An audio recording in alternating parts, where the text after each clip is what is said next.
Welcome back to the City Current Show. I'm your host, Jeremy Park. We're always honored to bring you inspiring stories of individuals and organizations making a difference and powering the good.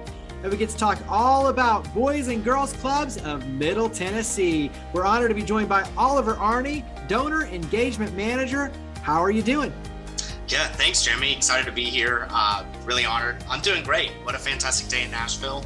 A couple of days of rain. Now it's not, so doing pretty well on that front. So let's go ahead and dive in. Year-round programming, working with youth. So it's much more than after-school programs. You've got summer programs. We'll talk about that. But when you talk about Boys and Girls Clubs in Middle Tennessee overall, how do you describe the efforts and the impact? Yeah, that's a good question. So, first off, I always like to say I'm more of a supporting cast. If there was an Oscar award for working at the Boys and Girls Clubs, I'm definitely a background character. So really our frontline workers are our club staff, our club directors, and even older youth who are kind of serving in that mentorship role for our club kids. So, they're doing a phenomenal job. They are going in every day. It's crazy to see how often they're at work and how much work they're doing. A club director, we have 13 clubs in Middle Tennessee, 12 in person, 1 virtual. And those club directors, this is their life. This is their passion. It's their calling. So it's so cool for me to see that success that they're driving and really just to back them up in any way I can. I really try to stress that to them. I'm here for you. They're there for the youth. I'm there for them. So it's a really cool mix in my world that I get to see because I do get to take part in some of the club activities. I get to go to youth days and summer camps and stuff like that, which is a blast. But I also get to help them out in any way. So it for me, that's the success is that these club directors are driving for our youth. Give us an idea, because as you mentioned, you have a chance to see the smiles on the kids' faces, but give us a little bit of a day in the life of, the centers. When you talk about during school, let's start with a school day. So coming in after school, let's start there. And then we'll talk about the summer program. I love the idea of going to an after school program. I did not get to do it as a kid. So now, and same with summer camps, but we'll talk about that in a minute. But I love this idea that every day kids get to go and enjoy themselves at after school with their friends. And so for me, the cool thing is by far is when you show up at a club and you see the bus pull up with all of these kids screaming, laughing, having fun. They get off the bus, that first step off the bus, they're gone. They are running right into that club. And that for me is like a really cool moment because it just shows you right off the bat, they're in for a great day. So our club kids during the school year will come in. The very first thing they do, wash their hands. Hygiene is so important nowadays. And so they'll go in, they'll wash their hands, and then we give them a snack. Because, it's really hard to learn. It's really hard to have fun when you're hungry. So we get some sort of healthy snack that could be carrots, strawberries, just something that is usually produce, but something that it can be easily distributed. So then our club members will go into what we call power hour. So that is really a study hour. It's for them to, if they have homework for the day, let's go ahead and knock that out. Let's get that finished. And then they kind of divide themselves up by different age ranges. So it'll kind of depend on that. There's a range of programs that go on throughout the day. If you're a 5 and 6 year old, you're probably focusing a little bit more on reading and more engaging activities. If you're older, especially, we have programs like Money Matters, which is a financial success program. So these programs kind of rotate through the week. They're only about an hour long, and then it's more kind of a fun period. Go to the gym, let's play basketball. I personally love going to the club and playing Madden with kids. I think that's a big thing for me, is going in and getting to play video games. And so that's a lot of fun to do that with them. And then, but before you even know it, time's up. You got to go home. And so it's a really cool day for the club kids just to be able to engage, have fun, and just act like kids. And I think that's really important today. Yeah, and I think there's a few important things. One is the neighborhood approach. So it's localized. You've got the professional staff, as you mentioned, on the front end. So the environment is safe and nurturing and professional. You've got the academic rigor and that push to find success and thrive on, the academic side, the physical fitness, the nutrition. So really a very holistic approach to taking care of our youth and empowering them and equipping them for success. Carry that over into the summer program. And so talk about the summer program. So I love summer programming. It's what I really think makes a difference in the Boys and Girls Clubs is we are in general a backup role, right? You are after school, you're coming to the club. Well, schools aren't open during the summer, right? So what we really try to do is anytime the schools are closed, and we do this for spring break, fall break, winter break, we stay open. We expand our hours. So instead of being 3 to 7, 4 to 7, we are all day long, 7 to 7. And so it's pretty awesome to see.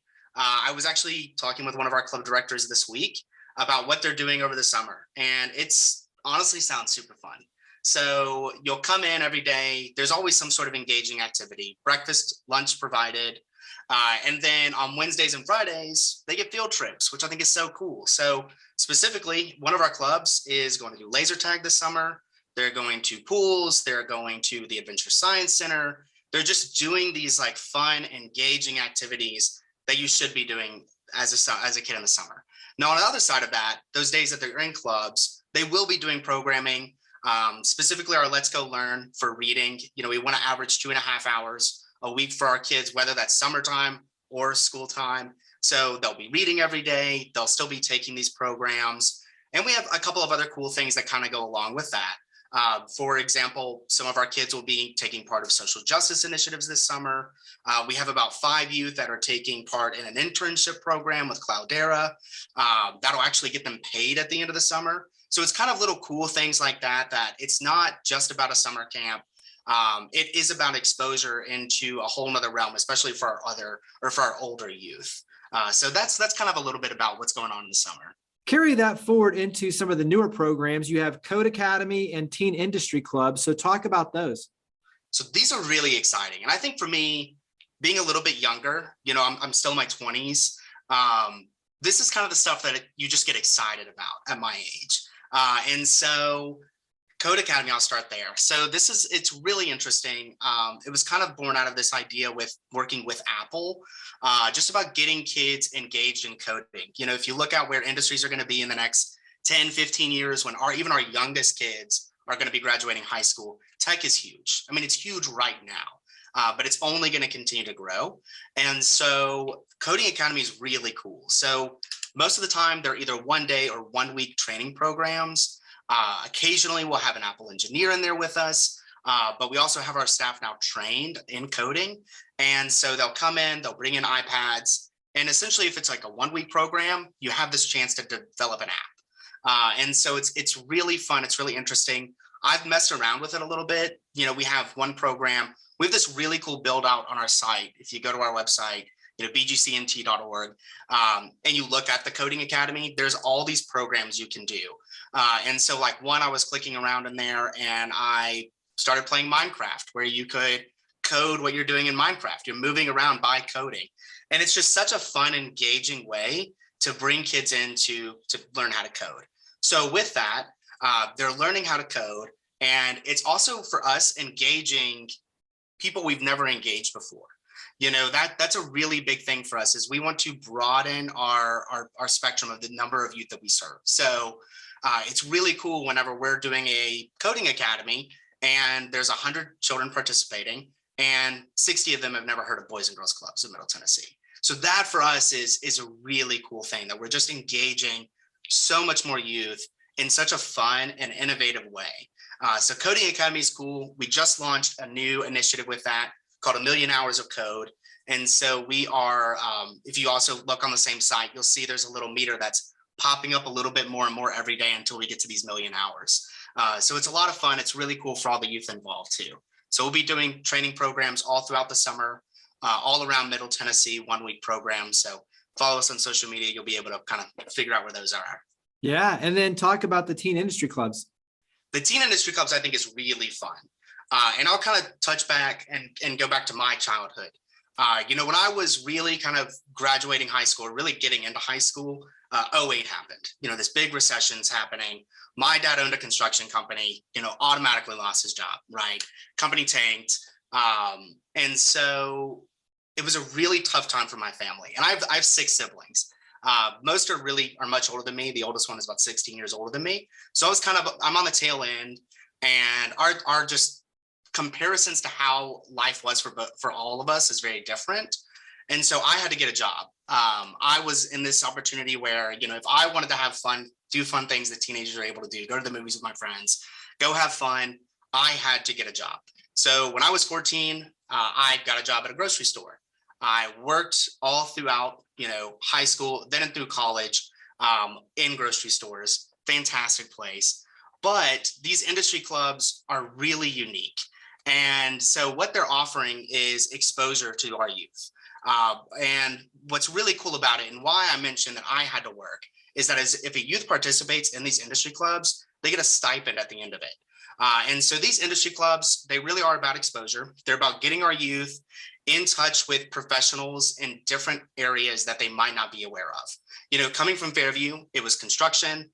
It was really construction, and really kind of local things. There was one plant in Fairview at the time, so you could work at that plant, you could go into construction, or do something else in the town. And that was really it. And so what this is about is connecting with companies. We're partnering with Mars Pet Care, with J.E. Dunn, which is a construction company. And we're exposing these youth to these new career paths they might not know of. Eventually, we'll have a hospitality one. We're hoping to have a healthcare one as well.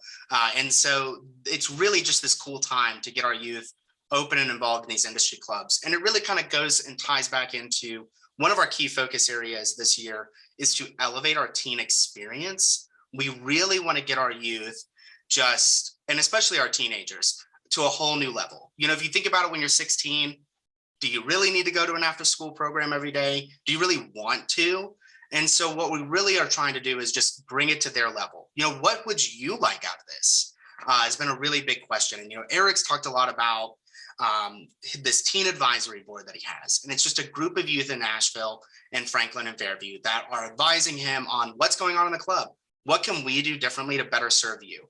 Because that's ultimately, that is our clients, right? Our client are these youth, and especially these teenagers. If we want to get them ready with these 5 readies that are part of Dub 100, this ready to serve, ready to learn, ready to read, ready to be a member of the community, and ready for class, we need the youth in that. We need especially that teen voice. And so our teens have said, we want exposure to new industries. So this teen club and this industry club that's coming along with it is, to me, going to really drive that home. And I think, once again, back to my youth, if I had that exposure, where would I be today? What would be different in my life?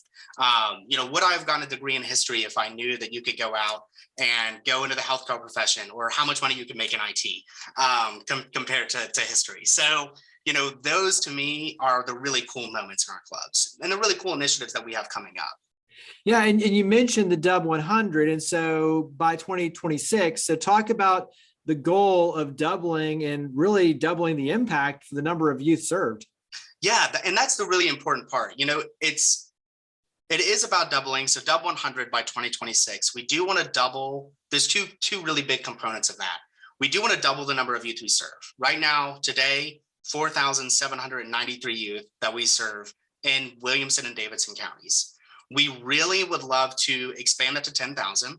Is that everybody that we could reach? Absolutely not. But at the same time, we understand that we don't want the whole piece of the pie. There are so many other great organizations out there that are doing great things for youth in Middle Tennessee. So we just really want a piece of that. And what we would love to get out of that is not just doubling those numbers, but really, like you said, doubling the efforts, doubling the outcomes that our youth are going through. So that Dub 100, it is about that. So we want to get them 100% ready. And really those 5 key areas I kind of mentioned already. But, once again, ready to read, ready for class, ready to learn, ready to serve our community, and ready to graduate. And there are success measures that come along with that. We've found ourselves to be quite successful in this. So, for example, ready to read, we're averaging 2.5 hours in our clubs a week on reading. That is huge. And so, especially in the time of the pandemic, when a lot of youth are kind of reading has really kind of slid off in the last couple of years, is what I'm trying to say. Ready for class. I think this is really interesting. According to Metro Nashville Public Schools, youth that attend our programs and similar programs to it have much higher attendance ratings than youth that don't. So that means a lot for us. And also that power hour time, that hour dedicated every day in our club to going over your homework, to reviewing what you learned that day is really key. Ready to graduate. We have 9 seniors this year that are graduating from our clubs, which is really great. If we can get a kid to stay in the Boys and Girls Clubs until they are a senior in high school, we have a 100% graduation rate. If you want to talk about the Ready to Career, we've kind of mentioned the Cloudera, the Team Club, the industry clubs that are kind of popping out. That's really how we want to get our kids ready for careers. And then also ready to serve our community. I mentioned this earlier, but we have some teams that are heading up to the Rise Up event that's going to be occurring in Washington, D.C. to talk about social justice initiatives in Tennessee. So that is really key for us. Those 5 key areas are how we're really measuring the success of Dub 100. And like I said, it's not necessarily about doubling our youth. It's really just about doubling the impact we're making in our community. Talk about how the community can help. So how can we help your efforts? The community can help in so many ways. If you want to donate your time, that would be absolutely awesome. We're always looking for math tutors, and math's changed in the last couple of years, but you can still pick up on it. So math tutoring, reading is a really big thing for us, whether you're reading virtually or in our clubs. Summer is coming up. So getting involved in these summer camps, 615 Day will be happening June 15th. Always looking for volunteers for that, for these kind of big days that are happening in Nashville. So volunteers, and then of course, always feel free to donate. That's kind of the side that I handle a lot more. But there are so many cool campaigns to get involved, and especially for young professionals. That's a big part of what I do. Is I lead our young professional side called Club Blue. These are typically 20 to 40-year-old professionals who want to be involved, who are eventually thinking of themselves as serving on community boards or anything like that. And so, it's a small donation. I think the lowest donation right now is $25 a month. And you get access to professional developments. You get access to a whole wealth of knowledge and resources, and not to mention peers. It's really cool whenever you connect with someone who works in a completely opposite side of town, who works in a completely different style of work that you do, but you have this one thing in common, that you love to read to youth, or that you love to serve. You love to go in and paint a club. So those are kind of the cool ways that you can get involved, is through any number of those, which is just a lot of fun for me. So we'll wrap up with a website. You mentioned it before, but go ahead and mention it again. Contact information. How do we get in touch and start taking those next steps to get involved? Yeah, of course. So website, bgcmt.org. Feel free to look it up. Pretty cool website, if I say so myself. But social media, BGC, usually BGC mid-TN. But you could just look us up on any of those socials. Will pop up. We post every day. We try to get you content from the club. What's happening. Last week, school wrapped up, so they had these huge parties, which was just epic to see. So you can see those on social media. And if you're ever thinking about signing your kid up or anything like that, that is a perfect place, especially our Facebook, to see what's actually happening in the clubs right now. Well, Oliver, greatly appreciate all you and your amazing team are doing. Thank you for coming on the show. Thanks, Jeremy. I really appreciate it.